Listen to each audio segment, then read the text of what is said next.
Angkatan Laut IRGC Iran mulai mengirim ancaman ke negara sekutu Israel setelah pembunuhan pemimpin Hamas Ismail Haniyeh. Pada Jumat 9 Agustus, Iran merilis bukti rekaman yang menunjukkan drone silumannya berhasil memantau pelabuhan dan juga kapal Amerika Serikat di Teluk Persia. Dari rekaman tersebut, terlihat bahwa drone Iran terbang di atas dermaga transportasi amfibi atau LPD kelas San Antonio Angkatan Laut Amerika Serikat. Drone siluman itu juga mengincar kapal serbu amfibi kelas Wolf milik Angkatan Laut Amerika Serikat dan kapal pengangkut helikopter Spanyol Juan Carlos. Dilansir dari Pras TV, rekaman video tersebut dirilis tak lama setelah IRGC menambah alat tempurnya, yakni berupa 2.640 sistem rudal, drone dan juga perangkat lainnya. Diketahui sebelumnya, ini bukan pertama kalinya drone Iran memata-matai aset Amerika Serikat.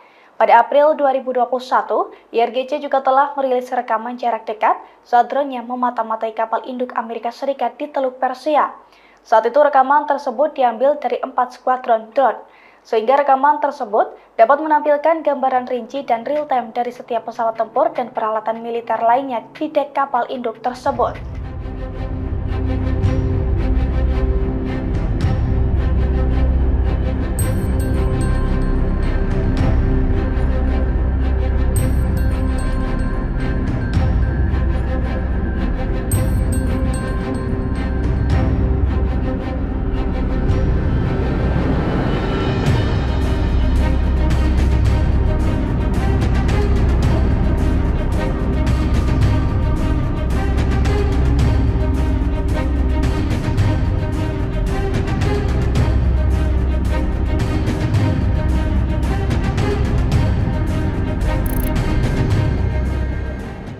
Download Tribun X sekarang, menghadirkan lokal menjadi Indonesia.